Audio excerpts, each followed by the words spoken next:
Hello friends, कैसे हो आप सभी।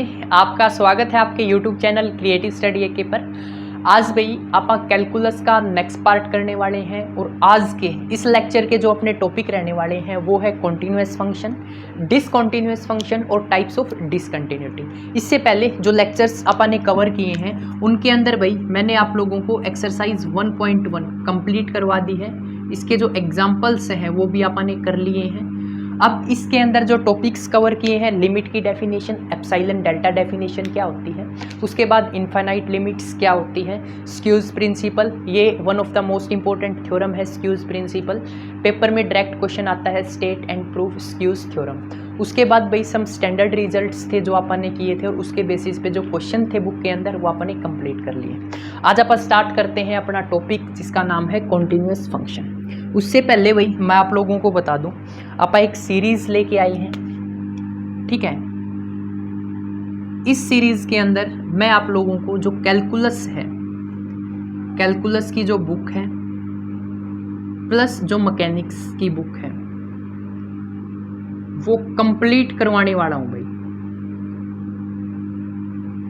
ये जो मैकेनिक्स है ये मैं कंप्लीट करवा चुका हूं, अब बारी है कैलकुलस की, ये मैं कंप्लीट करवाने वाला हूं, ठीक है।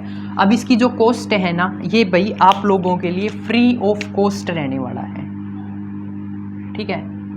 ये सीरीज आप लोगों को सारी यूट्यूब के ऊपर मिलेगी। यूट्यूब के ऊपर क्रिएटिव स्टडी एके चैनल सब्सक्राइब करना, प्लेलिस्ट में जाना, आप लोगों को कैलकुलस की सारी सीरीज वहाँ पर मिल जाएगी और ये फ्री ऑफ कॉस्ट है, ठीक है। उसके अलावा आपको कोई डाउट वगैरह रह जाते हैं, कोई क्वेश्चन है समझ में नहीं आता, तो उसके लिए भाई अपना चैनल है क्रिएटिव स्टडी एके। ये इंस्टाग्राम आईडी बता रहा हूँ मैं आप लोगों को, इसको जाके फॉलो कर लेना, ठीक है। फॉलो करने के बाद मैसेज करना, उसके बाद ही आप लोगों को रिप्लाई मिलेगा, ठीक है। तो चैनल को सब्सक्राइब कर लेना भाई और इंस्टाग्राम आईडी को जाके फॉलो कर लो। अब बात आती है आज के टॉपिक की जो कि है अपना कॉन्टिन्यूअस फंक्शन। तो सबसे पहले कॉन्टिन्यूअस फंक्शन होता क्या है, डेफिनेशन पे बाद में चलते हैं। सबसे पहले मैं आपको समझा देता हूँ। अब तक अपन ने जो लिमिट की डेफिनेशन पढ़ी एक बारी वो याद करो। For epsilon greater than 0 there exist lambda greater than 0 such that, कैसे एग्जिस्ट करता था भाई, f of x minus l less than epsilon whenever mod of x minus a less than delta. ये डेफिनेशन होती थी भाई अपनी किसके लिए, लिमिट के लिए, ठीक है। चीज़ों को रिलेट करके याद करोगे ना लंबे टाइम तक याद रहेगी। और इसको आप कैसे लिखते थे, limit x tending to a f of x is equal to l। ये अपन ने लिमिट के केस में डेफिनेशन की है, ठीक है। ये आप लोगों को बहुत अच्छी तरह से आती है। मैं इसी को कॉन्टिन्यूअस फंक्शन से रिलेट करता हूँ। अब इसके अंदर क्या होगा भाई, अपने को एक फंक्शन गिवन मिलेगा इस तरह से, limit x tending to a f of x। जो इसकी वैल्यू आ रही थी लिमिट में l आ रही थी, यहाँ पर जो इसकी वैल्यू है वो आएगी f ऑफ a, यानी कि जो फंक्शन है इसकी a के ऊपर वैल्यू क्या आ रही है, ठीक है। अब इसको लिखेंगे कैसे, f ऑफ x, यहाँ पर देखो l था ना, यहाँ पर क्या है f ऑफ a, तो f of x minus f of a का mode less than epsilon whenever mod of x minus a less than delta. तो ये डेफिनेशन है किसकी, कॉन्टिन्यूअस फंक्शन की। वो डेफिनेशन है लिमिट की। डिफरेंस क्या है, यहाँ पर l था, यहाँ पर क्या है f ऑफ a, यानी कि फंक्शन की a के ऊपर क्या वैल्यू है। अब डेफिनेशन देख लेते हैं, चीज़ें आपको समझ में आ गई होगी। Let a function F X define in neighbourhood of A, कोई भी फंक्शन है जो कि नेबरहुड ऑफ ए में क्या है, डिफाइन है। Then the function F X is set to be continuous at A.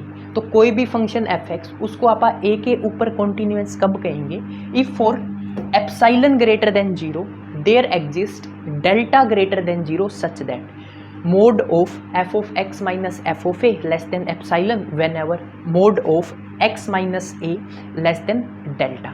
तो ये डेफिनेशन है किस केस में, कॉन्टिन्यूअस के केस में। अब यहाँ पर एक चीज़ और देखनी होती है भैया आप लोगों को कि अपने पास limit X tending to A plus, ठीक है, ए प्लस यानी कि राइट साइड जा रहे हैं, तो ये होती है भैया अपने पास राइट एंड लिमिट, ठीक है। Limit x tending to a minus, ये मेरे पास a है ए प्लस का मतलब है उस साइड जा रहे हैं, ठीक है, तो ये कौन सी लिमिट होगी, राइट हैंड साइड। ए माइनस का मतलब होता है left hand side, L H, ठीक है, लेफ्ट हैंड लिमिट बोल दो। एफ ऑफ एक्स, इसको क्या बोलेंगे, लेफ्ट हैंड लिमिट। अब लिमिट, इसके लिए जो कॉन्टिन्यूस फंक्शन है, इसके लिए क्या कंडीशन होती है लिमिट के केस में, राइट हैंड लिमिट इक्वल होनी चाहिए भाई किसके, लेफ्ट हैंड लिमिट के, और ये भी इक्वल होनी चाहिए किसके, जो फंक्शन की ए के ऊपर वैल्यू है। This is the condition which is followed by every continuous function. अब कंडीशन क्या है भाई, left hand limit equal to right hand limit, और उस दोनों की वैल्यू किसके बराबर होनी चाहिए, जो फंक्शन की ए के ऊपर वैल्यू है। जस्ट सिंपली याद रखो, right hand limit is equal to left hand limit, और जो फंक्शन की वैल्यू ए के ऊपर है, तीनों क्या होनी चाहिए, इक्वल। अगर ये कंडीशन सेटिस्फाई करती है तो आप बोल देंगे कोई भी फंक्शन क्या है, कॉन्टिन्यूस है, ठीक है।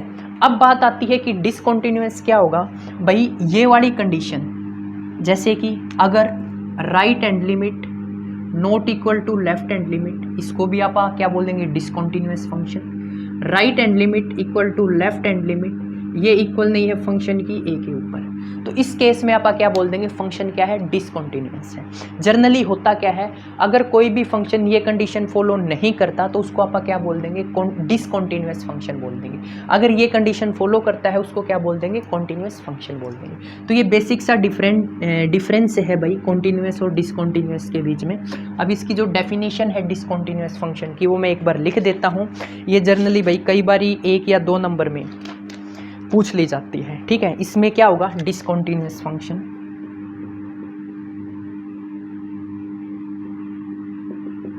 If a function is not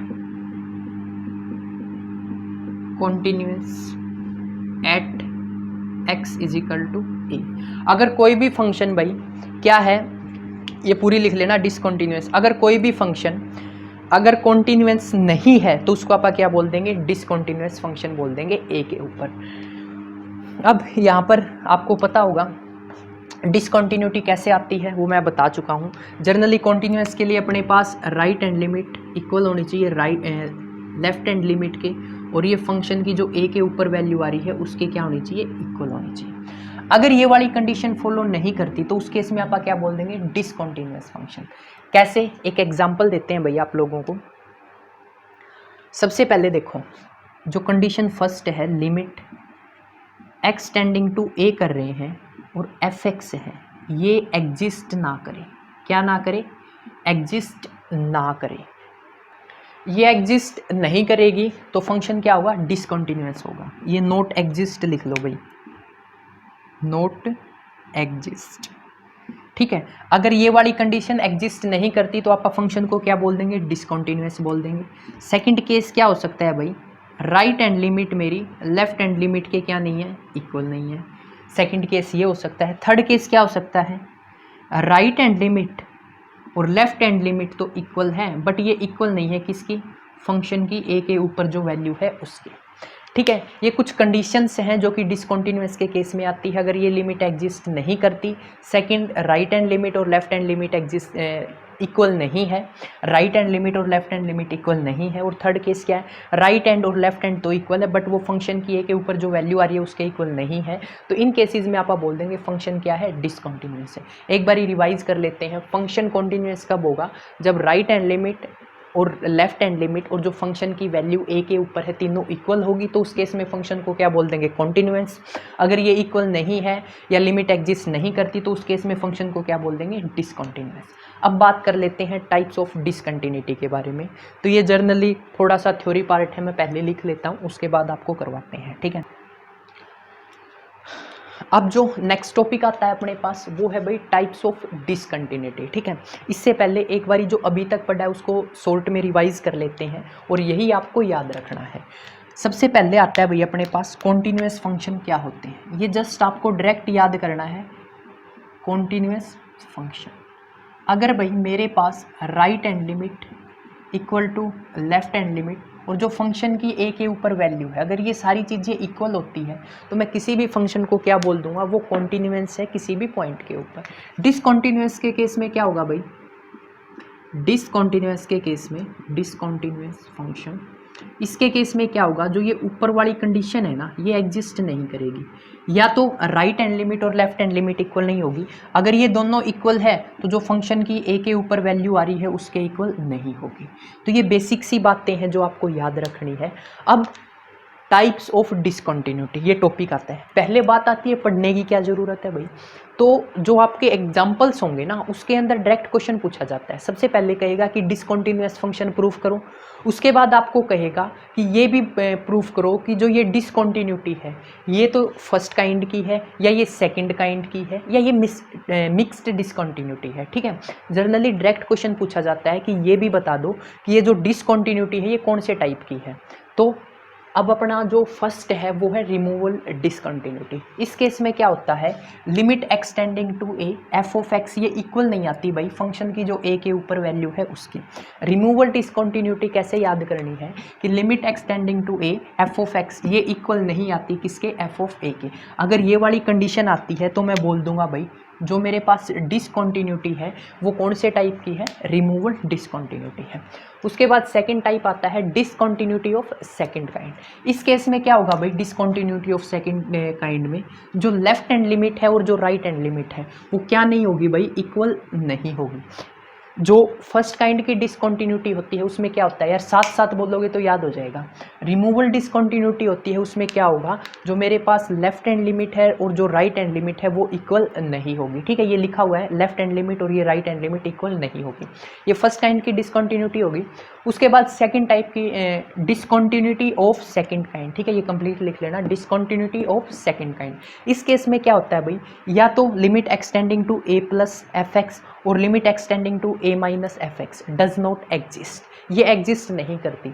या तो जो राइट हैंड लिमिट है वो एग्जिस्ट नहीं करेगी या जो लेफ्ट हैंड लिमिट है वो एग्जिस्ट नहीं करेगी। तो in that case we can say that given discontinuity is of second kind. Okay, उसके बाद आता है मिक्स्ड डिसकंटिन्यूटी। मिक्स में क्या होता है भाई, अपने पास टू टाइप की डिसकंटिन्यूटी होती है, जैसे रिमूवल डिसकंटिन्यूटी होगी और डिसकंटिन्यूटी ऑफ फर्स्ट काइंड होगी। ठीक है, ऐसे टू टाइप की होती है, discontinuity of first kind, discontinuity of second kind. अगर दो टाइप की डायरेक्ट डिसकंटिन्यूटी अपने पास क्वेश्चन में आ जाती है तो उसको डायरेक्ट बोल देंगे कि क्या है, मिक्स डिसकंटिन्यूटी है। उसके बाद इनफाइनाइट डिसकंटिन्यूटी में क्या होता है भाई, या तो राइट हैंड लिमिट या लेफ्ट हैंड लिमिट ये अपने पास क्या देगी, एक बहुत ही लार्ज वैल्यू देगी, इनफाइनाइटली लार्ज वैल्यू देगी। तो उस केस में आप बोल देंगे जो गिवन डिसकंटिन्यूटी है वो कौन सी है, इनफाइनाइट डिसकंटिन्यूटी। तो यहाँ से जो क्वेश्चन आते हैं भाई, एक तो इससे आता है, एक इससे आता है और एक इससे। ठीक है, ज़्यादातर तो इन्हीं दो से आते हैं, कई बार रिमूवल डिसकंटिन्यूटी से भी आ जाता है। ठीक है, तो अब आप क्वेश्चंस करते हैं, क्वेश्चंस से सारी चीज़ें आपको बहुत अच्छे से समझ में आने वाली है। और भाई वीडियो को लाइक ज़रूर करना अगर आप लोगों को समझ में आ रहा है, और उसके अलावा चैनल को शेयर ज़रूर करें। ठीक है, अपने क्लासेस के जो व्हाट्सएप ग्रुप वगैरह बने हुए हैं उनमें वीडियोज़ को ज़रूर शेयर करते रहें। अब आप करते हैं क्वेश्चन, मैं क्वेश्चन लिख लेता हूँ उसके बाद आपको क्वेश्चन करूँगा।